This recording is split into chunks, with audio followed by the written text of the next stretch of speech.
আসসালামু আলাইকুম। নুরাইশার কিচেন হোমে আপনাদের সবাইকে আবারও স্বাগতম। আজ আমি কেকের হুইপ ক্রিম তৈরি করে দেখাবো।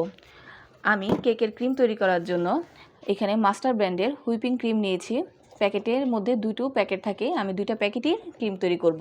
আর এই একটি প্যাকেট দিয়ে আপনাদেরকে 6 থেকে 7 ইঞ্চি পরিমাণ কেকের ডেকোরেশন করা যাবে।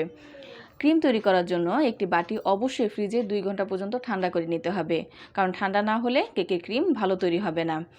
আর যদি আপনারা কেকের বাটিটি ফ্রিজে না রাখতে চান, তাহলে অন্য একটি বাটিতে বরফ কুচি বা ঠান্ডা পানি নিয়ে আর যেই বাটিতে ক্রিম তৈরি করবেন সেই বাটিটা উপরে রেখে তারপর আপনাদেরকে ক্রিমটা তৈরি করতে হবে। এখন আমি দিয়ে দিচ্ছি এখানে 1 কাপ পরিমাণ আমি এখানে ঠান্ডা তরল দুধ দিয়ে দিব। দেখুন আমি একদম বরফ করে নিয়েছি। দুধটাকে অবশ্যই বরফ করে নিতে হবে। আমি দুধটি দিয়ে দিলাম। এখন দিয়ে দিচ্ছি 1 চা চামচ পরিমাণ ভ্যানিলা এসেন্স।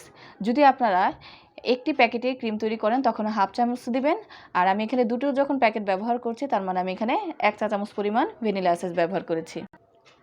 আমি এখানে আইসিং সুগার দিয়ে দিচ্ছি 4 টেবিল চামচ পরিমাণ, কারণ এখানে হুইপিং ক্রিমের এমনিতেই মিষ্টি থাকে, এর জন্য আমি এখানে 4 টেবিল চামচ পরিমাণে দিলাম, খুব বেশি দিব না। আর আপনারা আইসিং সুগার না পেলে আপনারা চিনি গুঁড়ো করে তারপরে সেই চিনিটাকে ব্যবহার করতে পারেন। এখন আমি সবগুলো উপকরণকে বিটার মেশিন দিয়ে বিট করে নেব। আপনারা চাইলে হ্যান্ড হুইক্স দিয়েও বিট করতে পারেন, তবে অবশ্যই আপনারা বিট করার সময় প্রথমে লো স্পিডে বিট করবেন, তারপরে আস্তে আস্তে 1 মিনিট হাই স্পিডে বিট করবেন।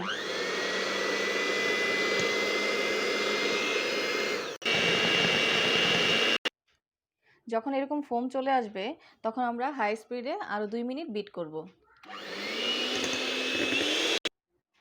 আমার বিট করা শেষ, আমার ক্রিম তৈরি হয়ে গিয়েছে। দেখুন আমার ক্রিমটি আর পড়ছে না, তার মানে আমার পারফেক্ট হুইপ ক্রিম তৈরি। আমার হুইপিং ক্রিম সম্পূর্ণ তৈরি হয়ে গিয়েছে। দেখুন আপনারা এখন এই হুইপিং ক্রিম দিয়ে যে কোনো ডিজাইন আপনারা করতে পারবেন। আশা করি আপনাদের খুবই ভালো লেগেছে। যদি আমার রেসিপিটি ভালো লেগে থাকে অবশ্যই আমার চ্যানেলটি সাবস্ক্রাইব করবেন। তাহলে আজকে এই পর্যন্তই। আল্লাহ হাফেজ।